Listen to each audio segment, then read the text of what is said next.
పదే పదే అవే అబద్ధాలు రాస్తున్న సాక్షి అక్షరాక్షి రాతలు.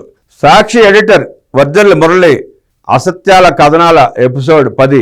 ఆదివారం అవినీతి పుత్రిక సాక్షిలో మరో అబద్ధాల దండకం రాశారు. 7 మాసాలలో చంద్రబాబు ప్రభుత్వం ఎన్నికల హామీలను అమలు చేయలేదు. పైగా అన్ని రంగాలలో వైఫల్యం. వాటి నుంచి దృష్టి మళ్లించేందుకు నెలకొకసారైనా ఒక పెద్ద డైవర్షన్ రంగంలోకి దించుతున్నారని వర్దల్లి మురళి రాసిన అబద్ధమే ప్రతి వారం మళ్ళీ రాస్తున్నారు. జగన్ అవలక్షణాలని చంద్రబాబుకు అంటగట్టి రాసిన అబద్ధమే 100 సార్లు రాయడం సాక్షి నైజం.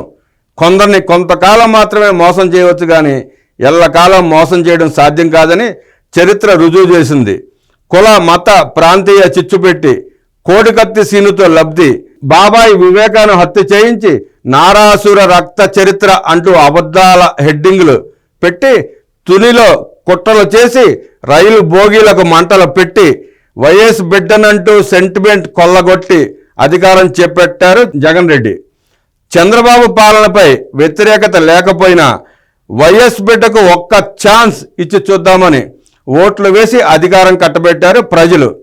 తండ్రి అధికారాన్ని అడ్డం పెట్టుకుని 1,00,000 కోట్లు కొట్టేసిన విషయం ప్రజలకు తెలిసి ఉన్నా దాన్ని పక్కన పెట్టి వైఎస్ అకాల మరణంతో ఏర్పడి ఉన్న సానుభూతితో కేసీఆర్ బీజేపీ తోడ్పాటుతో 2019లో అధికారంలోకి వచ్చారు. కానీ చంద్రబాబు పాలనా వైఫల్యం వల్ల కాదు, తన గొప్పతనం వల్లే అధికారానికి వచ్చానని, తన దోపిడీని నేరాలని ప్రజలు ఎల్లకాలం గుర్తుపెట్టుకోరని జగన్ రెడ్డి ముఠా భ్రమపడ్డారు.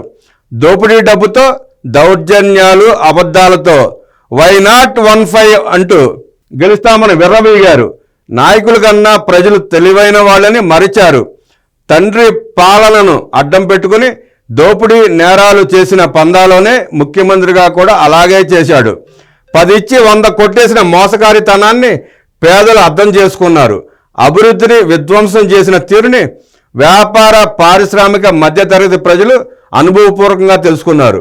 టెర్రరిస్ట్ పాలనను, ప్రకృతి వనరుల దోపిడీ, ప్రభుత్వ ఖజానా దోపిడీని ప్రజాస్వామికవాదులు, ప్రతిపక్షాలు, ప్రజలు, మీడియా సంస్థలు, అధికారులు, ఉద్యోగులు, కార్మికులు ప్రత్యక్షంగా చూశారు.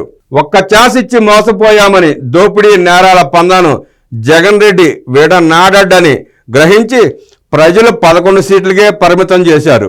ఓటమిపై సరైన ఆత్మవిమర్శ చేసుకుంటే ఎప్పటికో ఒకప్పటికి బాగుపడతారు. అది చేయకుండా ఆత్మస్తుతి పరనిందతో తిరిగి అధికారానికి వస్తామనుకుంటే అది భ్రమే అవుతుంది. వైసీపీకి మనుగడ కూడా ఉండదు.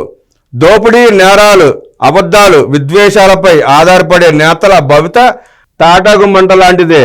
7 మాసాలలో కూటమి ప్రభుత్వం ఎన్నికల హామీలు నెరవేర్చలేదనేది అబద్ధం. జగన్ మొదటి 7 నెలల పాలనలో నవరత్నాల మేనిఫెస్టో హామీల్లో 3 హామీలు మాత్రమే అమలు చేశాడు.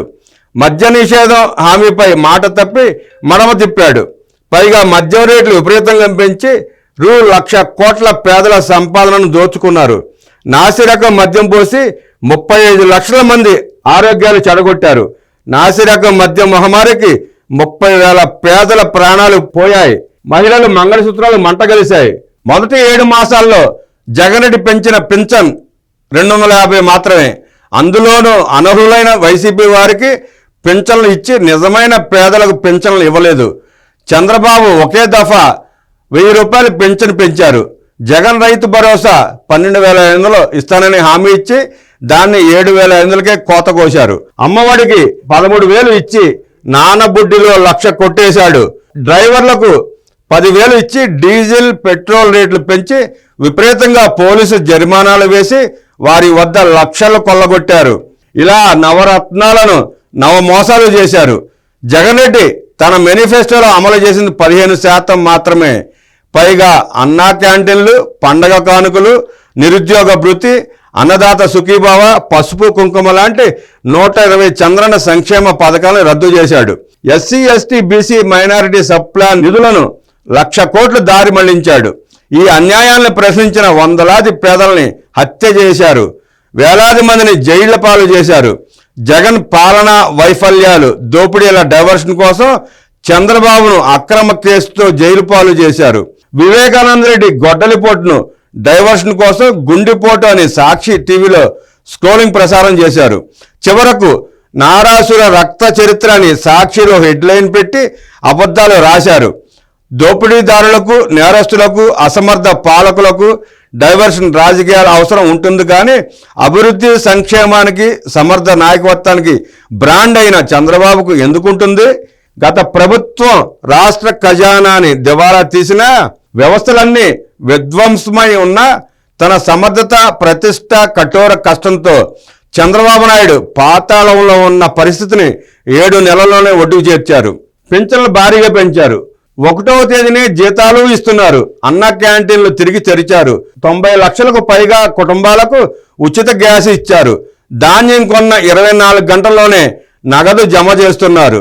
జగన్ రెడ్డి పెట్టి వెళ్ళిన 100 కోట్ల బకాయిలు తీరుస్తున్నారు. పోలవరం, అమరావతి రోడ్ల నిర్మాణాలు శరవేగంగా జరుగుతున్నాయి. పంచాయతీలు, మున్సిపాలిటీల నిధులు డైవర్షన్ చేయకుండా ఆ సంస్థలకే కేంద్రం నిధులు ఇచ్చారు. ఇలా 7 మాసాల్లోనే 400కు పైగా అభివృద్ధి సంక్షేమ పథకాలు అమలు చేసిన చంద్రబాబు ప్రభుత్వానికి డైవర్షన్ అవసరం ఎందుకుంటుంది? తిరుపతి తొక్కిసలాటలో 6 మరణాలకు చంద్రబాబు కారణమని ఆరోపణలు చేయడం దుర్మార్గం కాదా మురళీ గారు?